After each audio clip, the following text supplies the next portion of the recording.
चंद्रशेखर बाबू और देवाशीष बाबू दोनों अलग अलग गांव के मुखिया हैं। बहुत पहले दोनों की गहरी दोस्ती थी, लेकिन दोनों गांव के बीच के तालाब को लेकर विवाद की वजह से अब उनमें झगड़ा फसाद बना ही रहता है। अरे ओ कैलाश, तू किस हिम्मत से इस तालाब से मछली पकड़ रहा है? मैंने तो बार बार कह दिया है ना कि इस तालाब में तुम लोग मछली नहीं पकड़ोगे। समझ में नहीं आता क्या? ये तालाब हमारी सीमा में आता है, हमारी सीमा में। हमारी सीमा में कह देने से हो गया क्या तुम्हारी सीमा में? मैंने तो बहुत पहले ही नाप तौल करके एक एक इंच नाप के दिखाया था कि ये तालाब हमारी सीमा में आता है, तुम्हारी सीमा में नहीं। उन नाप तौल को मानने वाला आदमी मैं नहीं हूँ। मैंने जो कह दिया वही मेरे गांव में होगा और वही फैसला है। तो भूल जाओ भैया अपने फैसले को। तुम अपने गांव में बैठकर जो कहोगे तुम्हारे गांव में होगा, और मैं अपने गांव में बैठकर जो कहूंगा वही मेरे गांव में होगा। किसी की ताकत किसी से कम नहीं है। बात करते हो तो क्या अब तुम इस तालाब को अपनी ताकत से हड़पना चाहते हो? अपनी ताकत से हड़पना पड़े तो वही करूंगा। फिर भी ये तालाब मुझे चाहिए, मतलब चाहिए। ये हमारी सीमा में ही आता है और ये हमारे ही गांव का तालाब है, समझे? तो ठीक है, इस तालाब को लेकर फिर से बैठक होगी। फिर पता चल जाएगा कि तालाब किस गांव में आता है। तब मैं सबको दिखा दूंगा कि सच क्या है और क्या झूठ है। हाँ, तो ठीक है, मैं भी देख लूंगा। बात करते हैं। चंद्रशेखर बाबू सख्त मिजाज के आदमी हैं, लेकिन उनका इकलौता बेटा कैलाश उतना ही नरम स्वभाव का है। किसी से ऊंचे स्वर में बात करना तो दूर, किसी को डांट भी नहीं सकता। इसी स्वभाव की वजह से गांव के बहुत लोग उसे बेवकूफ कहते हैं। अरे इतना झगड़ा झंझट की क्या जरूरत है पिताजी? क्यों ना सब खत्म करके देवाशीष काका से फिर से दोस्ती का रिश्ता बना लिया जाए, क्या कहते हैं? अरे क्या कहा तुमने? तेरे इसी स्वभाव के कारण गांव वाले तुझे बेवकूफ कहते हैं। क्या तुझे समझ में नहीं आता कि मेरे बाद इस गांव की सारी जिम्मेदारी तुझे ही उठानी है? और तू अगर ऐसा ही रहा एक नंबर का गधा तो जिम्मेदारी कैसे निभाएगा रे? लेकिन पिताजी, जिम्मेदारी तो अच्छे तरीके से भी निभाई जा सकती है ना। इस तरह लड़ाई झगड़े करके जिम्मेदारी निभाने की क्या जरूरत है? अगर मैं जिम्मेदारी लूंगा तो अच्छे से गांव चलाऊंगा। बड़ा आया, अच्छे से कभी गांव नहीं चलाया जा सकता। सख्त होना पड़ता है, न्याय प्रिय होना पड़ता है, तभी गांव में सही से शांति आती है। बात करता है। मैं इन बातों को नहीं मानता पिताजी। आप एक काम कीजिए, या तो तालाब देवाशीष काका को दे दीजिए, नहीं तो इसका कोई और उपाय कीजिए। ये झगड़े फसाद अब देखे नहीं जाते हैं। अरे तुझसे मैं क्या कहूँ, कहाँ जाऊँ, कुछ समझ में नहीं आता। बेटा है कि दुश्मन है? कहता है तालाब दे दो। अरे तू बिन माँ के बड़ा हुआ है, मैंने ही तुझे पाला पोसा है। अगर तेरी माँ जिंदा होती तो शायद तू ऐसा नहीं होता। नालायक कहीं का। माँ की याद मत दिलाइए पिताजी। माँ की याद आते ही मेरा रोने का मन करता है। मुझे माँ की बहुत याद आती है। उनकी कोई स्मृति भी मुझे ठीक से याद नहीं है। अच्छा चल ठीक है, रो मत। ये सब झगड़ा फसाद मैं किसके लिए कर रहा हूँ बेटा, बता? तेरे लिए ही तो कर रहा हूँ ना। ये गांव भविष्य में तुझे ही संभालना होगा बेटा। मैं तो अब कुछ दिन का ही मेहमान हूँ। देख रहा है ना, मैं बूढ़ा हो चला हूँ। लेकिन पिताजी, इन सब झगड़ों की जरूरत नहीं है। मैं तो यही चाहता हूँ कि आपके मरने के बाद भी लोग आपसे प्यार करें, मिसालें दें कि नेता हो मतलब मुखिया हो तो आपके जैसा हो। अच्छा चल ठीक है, मैं देखता हूँ कि क्या किया जा सकता है। तू चिंता मत कर, सब ठीक हो जाएगा। हाँ।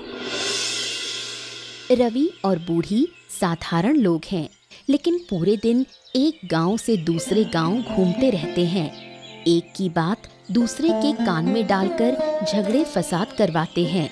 इन्हीं दोनों की वजह से चंद्रशेखर बाबू और देवाशीष बाबू के बीच झगड़ा चलता रहता है।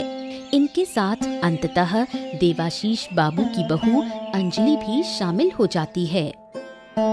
सुना है चंद्रशेखर बाबू और देवाशीष बाबू के बीच में फिर से झगड़ा हुआ है। अरे मुझे समझ में नहीं आता इन झगड़ों से इन्हें मिलता क्या है। मुझे तो बड़ा मजा आता है देखने में। मैं हंसमुख इंसान हूँ, जहाँ मनोरंजन मिलता है वही मजा लेती हूँ। तो चलो एक और योजना बनाते हैं, इस झगड़े को और ज्यादा भड़काते हैं। मगर कैसे? मुख्य समस्या तो तालाब ही है। अगर उसी पर और झंझट बढ़ा दे तो कहानी और मजेदार हो जाएगी। चंद्रशेखर बाबू दोष देंगे देवाशीष बाबू को और देवाशीष बाबू दोष देंगे चंद्रशेखर बाबू को। बीच में हम मजे लूटेंगे। हाँ, मैं भी यही सोच रहा था बूढ़ी माँ, ये बुरा नहीं होगा।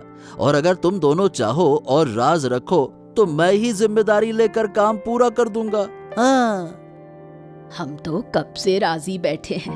अरे बहू, तू कुछ बोल। तेरे ससुर के खिलाफ योजना बनाई जा रही है, तू कहीं राज ना खोल दे। पागल हो गए हो क्या तुम लोग? अगर राज खोलना होता तो क्या मैं तुम्हारे साथ शामिल होती? मैं भी थोड़ी मस्ती करना चाहती हूँ। करो, मैं तुम्हारे साथ हूँ। ठीक है, तो तय रहा, आज रात ही काम कर डालूंगा। अरे बहू, तू इस वक्त तालाब किनारे क्या कर रही है? यहाँ देर तक मत रुक, घर चली जा। देख तो रही है माहौल कितना डरावना है, कहीं दिक्कत ना हो जाए। क्या कह रही हो बूढ़ी माँ? यहाँ कोई भूत प्रेत है क्या? हो भी सकता है। तुम्हारे जैसी सुंदर नववधुओं को तो वो छोड़ेंगे नहीं, सीधा साथ ले जाएंगे। ले जाएंगे तो ले जाएं। ऐसे झगड़ों में रहने से तो अच्छा है भूतों के साथ देश विदेश घूमूं।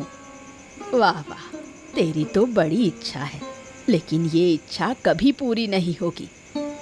ये तो मुझे पता है, लेकिन तुम इस वक्त यहाँ क्या कर रही हो? अरे तू तो जानती है हमारी योजना, इसलिए मैं तालाब किनारे देखने आई हूँ कि सब ठीक ठाक है या नहीं।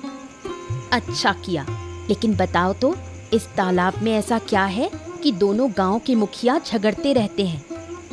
वो दोनों गधे हैं, समझी? कितने अच्छे दोस्त थे पहले, लोगों की बातों में आकर अब दुश्मन बन बैठे हैं। लोगों की बातों में या तुम्हारी बातों में? सच बताओ, जरूर तुम लोगों ने ही कुछ किया है जिसकी वजह से दोनों अब एक दूसरे को सहन नहीं कर पाते। ये तो तूने बिल्कुल सही कहा, हमने ही चाल चली थी जिसकी वजह से दोस्त दुश्मन बन गए। और तालाब तो दोनों गांव की सीमा पर है, इससे उनके अहंकार को चोट पहुंची। फिर क्या था, झगड़ा शुरू। कमाल हो तुम बूढ़ी माँ, तुम्हारा कोई जवाब नहीं।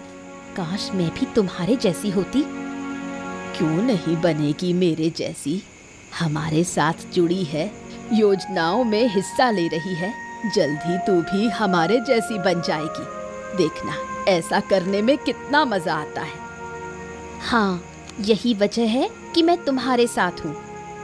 अच्छा, अब घर लौट जा, रात हो रही है। हाँ, क्या हुआ कैलाश दा, तुम इतने चिंतित क्यों हो? जरूर कुछ हुआ है। अरे बताओ बताओ, क्या बात है? मैं तो तुम्हारा छोटे भाई जैसा हूँ, मुझे नहीं बताओगे तो किसे बताओगे? बताओ भी। हाँ, मत पूछ रवि, देख ही रहा है कि गांव की क्या हालत है। पिताजी और देवाशीष काका की लड़ाई दिन ब दिन बढ़ती ही जा रही है। पता नहीं इसका समाधान कब होगा। ओहो, देखो कैलाश दा, मैं चाहता हूँ कि तुम्हारे परिवार का भला हो। वैसे मैं क्या कह रहा हूँ कि मेरे पास एक तरकीब है, लेकिन उसे न चंद्रशेखर बाबू मानेंगे और न देवाशीष बाबू मानेंगे, इसीलिए झगड़ा खत्म ही नहीं हो रहा है। सच? बता, ऐसी कौन सी योजना है तेरे पास जिससे झगड़ा खत्म हो सकता है? बता। तो देखो, क्या है कि दोनों के बीच की समस्या तो सिर्फ तालाब है, तो क्यों ना हम तालाब को ही नष्ट कर दें? तब ना चंद्रशेखर बाबू चाहेंगे ना देवाशीष बाबू। हाँ, बात तो तेरी सही है, लेकिन ये ठीक नहीं होगा। तालाब में कितनी सारी मछलियां हैं, कितने लोग उसका इस्तेमाल करते हैं। अरे भाई, हम हमेशा के लिए थोड़ी ना नष्ट करेंगे, कुछ दिन के लिए खराब रहेगा, फिर गांव वाले वैसे ही इस्तेमाल करने लगेंगे। अरे बीच से तालाब की चाहत ही खत्म हो जाएगी ना, और दोनों मुखिया की दुश्मनी भी खत्म हो जाएगी। हाँ, लेकिन ये करने को मेरा मन नहीं मान रहा। अरे चलो ना, मैंने पूरी योजना बना रखी है, बस तुम्हें साथ चलना होगा। हाँ। हाय हाय हाय हाय हाय हाय हाय हाय, ये तालाब की ऐसी हालत क्यों हो गई? ये सारी की सारी मछलियां मरकर ऊपर तैर रही हैं। ऐसा क्यों हो गया? वही तो मेरा भी सवाल है कि ऐसा क्यों हो गया।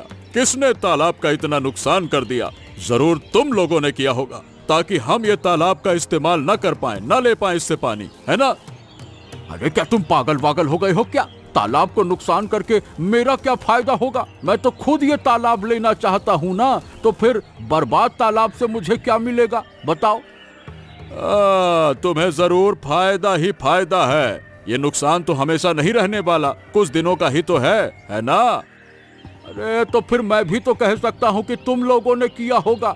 ये काम करके तुम लोग हम पर इल्जाम लगा रहे हो, ये बिल्कुल सही नहीं है। अच्छा, तो अब सही गलत की शिक्षा भी तुमसे लेनी पड़ेगी। बिल्कुल लेनी पड़ेगी। तुम मुझसे छोटे हो, अगर कुछ सीखना हो तो मुझसे सीख सकते हो, कम से कम यही सीख लो। बात करते हो। अच्छा, तो तुमने यहाँ कोई विद्यालय खोल रखा है क्या, जो मुझे आकर पढ़ना होगा? अरे मेरी उम्र हो गई है, ये सब समझने की अकल मेरे पास पहले से है। मैं बखूबी समझ रहा हूँ कि ये सब काम तुम लोगों ने किया है। अरे मैं कितनी बार कहूँ कि ये काम हमने नहीं किया है। हमने किया है तो बताओ, इसका कोई सबूत है क्या तुम्हारे पास कि बेवजह हवा में लठ मार रहे हो? बताओ।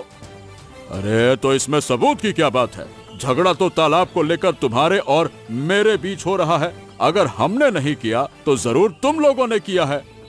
यही तो मैं भी कह रहा हूँ, अगर हमने नहीं किया तो हो सकता है कि तुम लोगों ने किया हो। अरे देखो, चाहे जिसने भी किया हो, बीच से नुकसान तो हमारे तालाब का ही हुआ है ना। सारी मछलियां जहर से मर गईं। हाँ तो ठीक है, चलो इस पर आगे चलकर चर्चा होगी। आज के लिए बस इतना ही। दिमाग खराब करके रख दिया है। उधर चंद्रशेखर बाबू का बेटा कैलाश और देवाशीष बाबू की बेटी आराध्या के बीच गहरा प्रेम है। दोनों बिल्कुल विपरीत घराने से होने पर भी एक दूसरे से बेहद मोहब्बत करते हैं।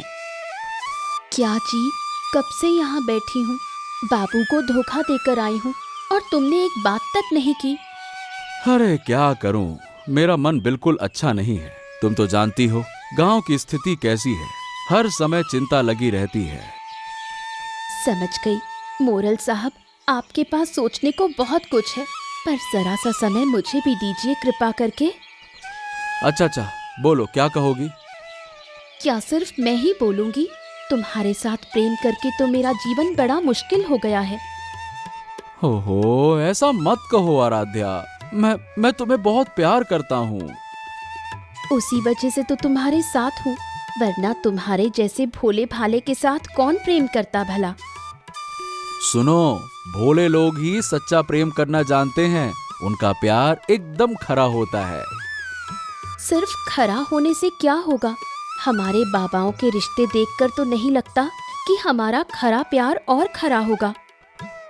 यही तो मेरी चिंता है। मैं कितनी बार बाबू से कह चुका हूँ कि काका से झगड़ा खत्म करें, मगर वो है कि किसी की सुनते ही नहीं है। तो क्या करूं बताओ? यही चिंता मेरे मन में भी है, पता नहीं भविष्य में क्या होगा। मैं भी नहीं करूंगा आराध्या, मैं तुम्हें वादा देता हूं, अगर शादी करूंगा तो सिर्फ तुमसे करूंगा, और अगर तुमसे नहीं कर पाया तो जिंदगी भर कुंवारा रहूंगा, देखना तुम। हाँ अच्छा जी कुंवर साहब, अब मैं चलती हूँ, उधर बाबू मेरा इंतजार कर रहे होंगे। तो देखो देवाशीष, तुम अच्छे से जानते हो कि मुझे झूठ बोलना पसंद नहीं है और ना ही झूठ सुनना पसंद है। अरे ये सब सिर्फ कहने की बातें होती हैं, तुम्हारी आदत नहीं है। और पहली बात, वो तालाब मेरा है, लेकिन तुम उसे अपना बताते हो। और दूसरी बात, अगर मैंने तालाब का नुकसान नहीं किया तो जरूर तुमने किया है। फिर कैसे कह सकते हो कि तुम्हें झूठ पसंद नहीं है? अरे हम यहाँ पे झगड़ा करने नहीं बैठे हैं भाई, चर्चा करने बैठे हैं, चर्चा। तालाब को मैंने नुकसान नहीं पहुंचाया। अगर करना होता तो पहले ही कर देता है। ओहो, तो अगर तुमने नहीं किया, मैंने नहीं किया, तो फिर किसने किया? पकड़े गए? मतलब कौन पकड़े गए?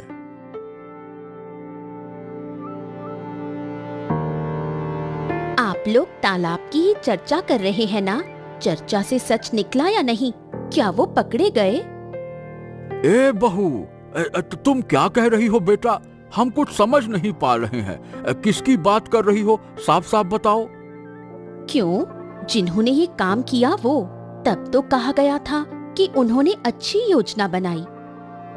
अरे, गलती से सब कुछ अभी ही बता देती मैं। नहीं, मैंने कुछ नहीं कहा। मैंने तो बस इतना कहा कि जिन्होंने नुकसान किया, क्या वो पकड़े गए? हमें तो नहीं पता किसने किया, बस यही। हाँ, मामला कुछ संदिग्ध लग रहा है। मुझे लगता है कि इसके पीछे कोई और है। हाँ, मुझे भी वही लग रहा है। इसे पता करना जरूरी है। देखते हैं क्या होता है। चंद्रशेखर बाबू और देवाशीष बाबू के बीच का संदेह धीरे धीरे गांव में फैल गया। कैलाशदा, मैं बड़ी मुसीबत में फंस गया हूँ। इस बार तुम्हें ही बचाना होगा, वरना तुम भी फंसोगे। अरे लेकिन क्यों? क्या हो गया? क्या साफ साफ बता, क्या बात है? अरे, बात यह है कि उस दिन तालाब का नुकसान मैंने अकेले नहीं किया था, तुम भी साथ थे। जो गलत काम मैंने किया उसका हिस्सा तुम भी हो। अरे क्या बात कर रहा है तू? लेकिन तूने कहा था कि तालाब को नुकसान करने से झगड़ा खत्म हो जाएगा। अब तो झगड़ा और बढ़ गया है। मेरी गलती कहाँ है इसमें, बता। अरे, तुम्हारी बात सुनेगा कौन? सब तुम्हें ही दोष देंगे, और तुम तो मोरल के बेटे हो, तो तुम्हारी अलग इज्जत है। अरे तूने मुझे फंसा दिया, नालायक कहीं का। पता नहीं मेरा क्या होगा। अगर बाबू को पता चल गया तो वो मुझे गांव से निकाल देंगे, धक्के मार के, वो भी। बस इसी वजह से कह रहा हूँ कि कैसे भी करके चुप रहो, ना मेरा नाम लो ना अपना, तभी भला होगा। अरे मुझे समझ नहीं आता कि मैंने तेरी बात ही क्यों मानी। अगर ना मानता तो आज इस मुसीबत में ना पड़ता। अरे भाई, इतना डरते क्यों हो? बस मुंह बंद रखो ना।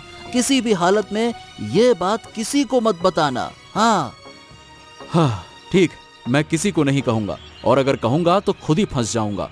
किसी को नहीं बताऊंगा मैं, ठीक है? अच्छा, याद रहे, है ना? चलो, अब मैं चलता हूँ। हाँ।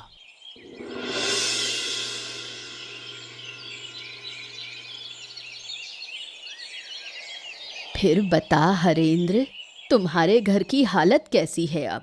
तेरे बाबू का गुस्सा ठंडा हुआ या नहीं? अगर नहीं हुआ तो उस जहरीले तालाब का पानी लाकर उसके सिर पर उड़ेल दे। क्या कह रही हो बूढ़ी माँ? अरे मेरे बाबू का गुस्सा तो हमेशा ही गर्म रहता है। जन्म से देख रहा हूँ उनका गुस्सा कभी ठंडा ही नहीं होता है। तालाब का जहरीला पानी भी उनका कुछ नहीं बिगाड़ेगा। तेरे बाबू तो बहुत भड़के हैं। जिसने तालाब का नुकसान किया, अगर उसे पकड़ लिया तो जरूर बाल्टी भर भर कर जहरीला पानी पिलाएंगे। इसमें मुझे कोई शक नहीं है, बल्कि और भी सजाएं ही मिल सकती हैं। मान लो 1 महीने तक तालाब में ही बैठाएंगे वो। हाय हाय, फिर तो बड़ी आफत होगी। अपने बाबू से कहना कि इतना कठोर काम ना करे। क्यों बूढ़ी माँ, तुम्हें डर लग रहा है क्या? तुमने तो ये काम नहीं किया ना। बताओ बताओ बताओ। हैं? अरे पगले, मैं बूढ़ी औरत 2 दिन में मर जाऊंगी। मैं क्यों करूंगी ये सब? सब तो उस रवि पर शक कर रहे हैं। हाँ, लेकिन रवि ने अकेले तो नहीं किया होगा, औरों के साथ मिलकर किया होगा। अब बाबू किसे कितनी सजा देते हैं ये तो मैं नहीं जानता। फिर भी जिसने भी किया हो, थोड़ी मानवता तो दिखानी चाहिए, है ना? मानवता? अरे इतनी मछलियां बर्बाद कर दी, तालाब जो लोगों के काम आता था उसे नष्ट कर दिया, तब मानवता कहाँ गई थी? हैं? सजा थोड़ी कम करनी चाहिए। मान लिया गलती हो गई, पर बार बार इतनी बड़ी सजा भी तो ठीक नहीं है ना। अभी तो सजा शुरू ही नहीं हुई है, पकड़ में ही तो नहीं आए हैं और तुम कह रही हो बार बार सजा के बारे में। अरे बेटा, बूढ़ी हो गई हूँ, अब तो बिना दांतों के मुंह से कब क्या निकल जाए कुछ पता नहीं। तालाब में जहर डाले कई दिन बीत जाने के बाद भी पानी का जहर कम नहीं हुआ। गांव वाले बिना समझे तालाब का पानी पीने लगे और धीरे धीरे बीमार होने लगे। देखिए, आप लोग आपस में झगड़ा विवाद कर सकते हैं, ये आपकी निजी बात, लेकिन इसकी वजह से दोनों गांव के लोगों का नुकसान हो रहा है। ये बिल्कुल नहीं होना चाहिए। देखिए डॉक्टर बाबू, कुत्ते को लेकर झगड़ा हुआ, ये बात सच है, लेकिन हमने तालाब को कोई नुकसान नहीं पहुंचाया। हम कभी नहीं चाहते थे कि गांव वालों को कोई तकलीफ हो। बाबू, अब आप लोग नहीं चाहते थे ये मैं समझ सकता हूँ, लेकिन आप लोगों की वजह से ही हुआ है। जिन्होंने ये काम किया उन्होंने आपकी दुश्मनी का ही फायदा उठाया है। ये तो मैं समझ रहा हूँ कि हमारी दुश्मनी का ही उन्होंने फायदा उठाया ताकि हमारी दुश्मनी और गहरी हो जाए। अगर हम एक रहते तो उनमें से किसी की ये करने की हिम्मत नहीं होती। तो आप समझ गए ना दुश्मनी का अंजाम कितना भयानक हो सकता है। मैं आप दोनों से कह रहा हूँ कि या तो तालाब को आपस में बांट लीजिए या फिर झगड़ा खत्म कीजिए। आपकी वजह से गांव के लोग मरने मारने पर उतारू हैं। हाँ ठीक है डॉक्टर बाबू, पहले ये बीमारी कट जाए, हालात संभले, अपराधी पकड़े जाएं, फिर इसके बारे में सोचेंगे। सोचेंगे कहने से काम नहीं चलेगा बाबू। अगर आगे से कोई बीमार हुआ तो मैं इलाज नहीं करूंगा। मैं सोचूंगा नहीं, फैसला बता रहा हूँ।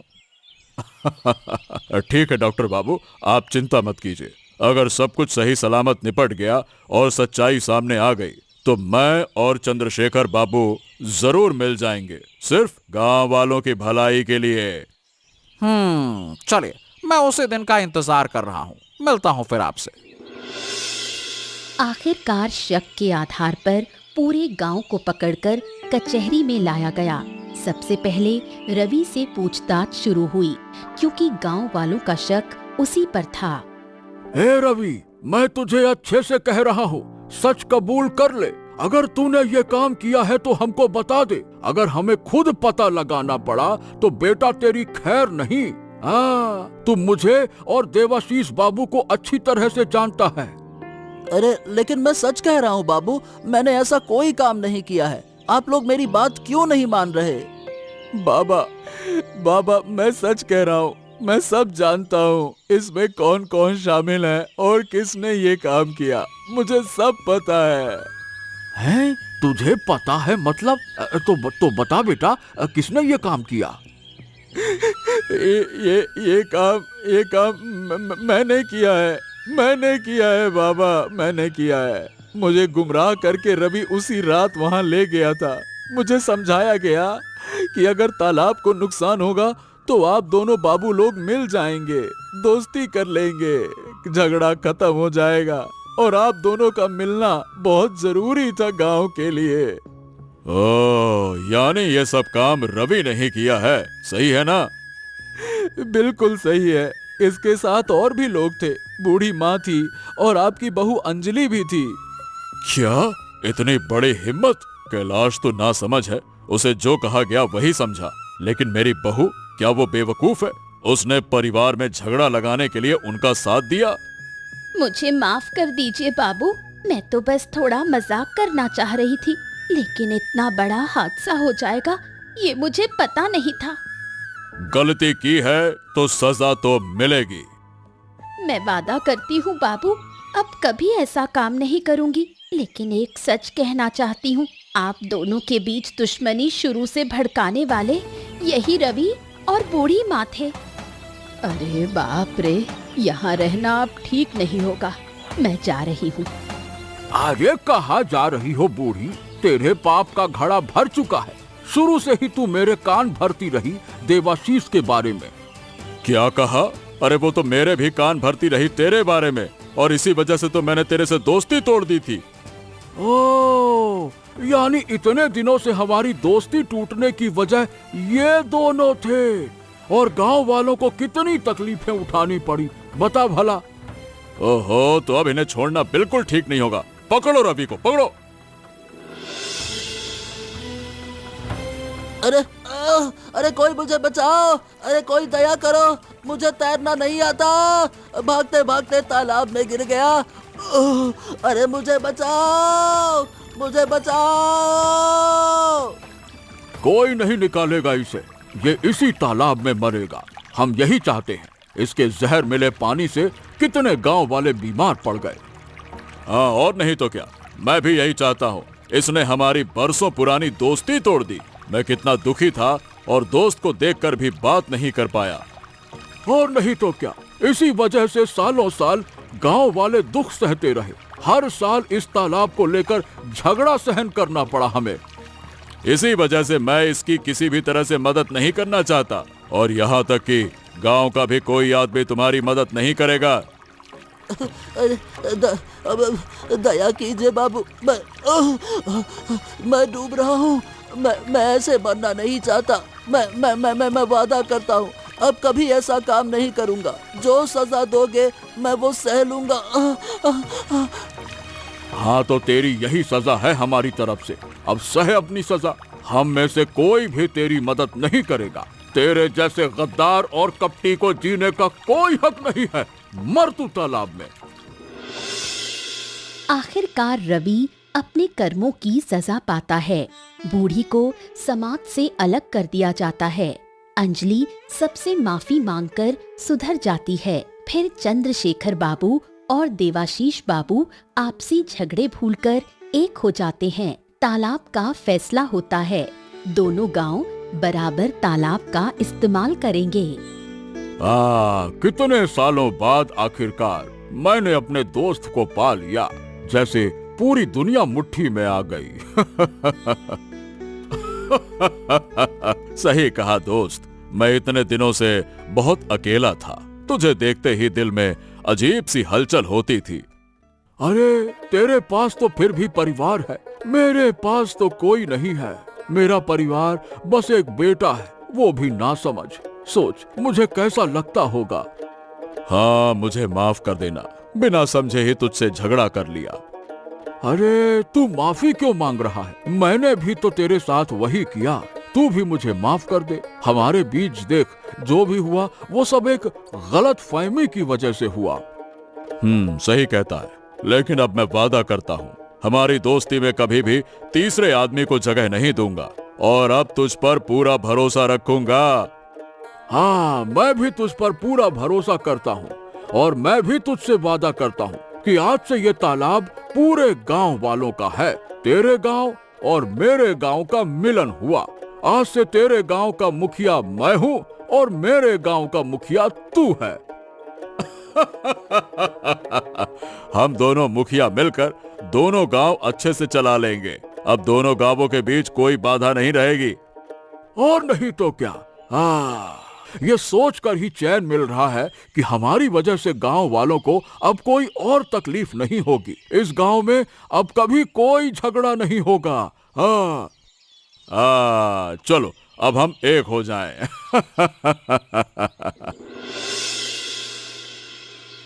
क्या कैलाश दा, अब तो तुम लोगों के बीच में कोई रुकावट नहीं है। तुम दोनों इंतजार करते करते बूढ़े हो गए, फिर भी शादी नहीं कर पाए, और हम छोटे होकर भी शादी कर बैठे।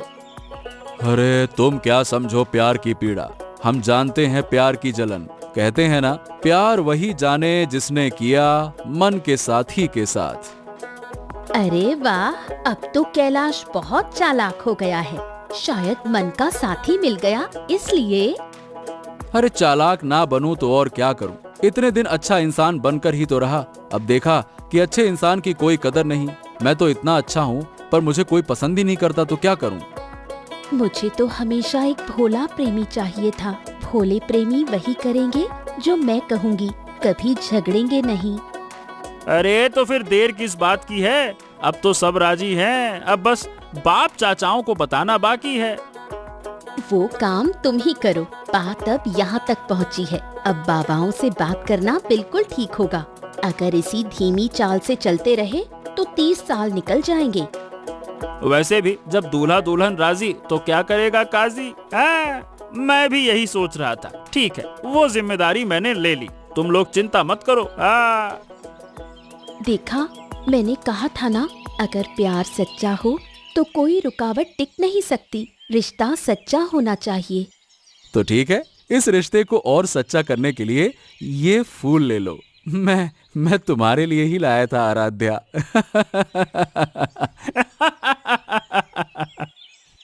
आखिरकार चंद्रशेखर बाबू और देवाशीष बाबू अपने रिश्ते को और मजबूत करने के लिए कैलाश और आराध्या की शादी की व्यवस्था करते हैं। तालाब के किनारे बड़े भोज का आयोजन किया जाता है। ऐसी ही रोचक कहानियां देखने के लिए हमारे चैनल को सब्सक्राइब करना ना भूलें। तो बताओ दोस्तों, इस कहानी में कितने गांवों का जिक्र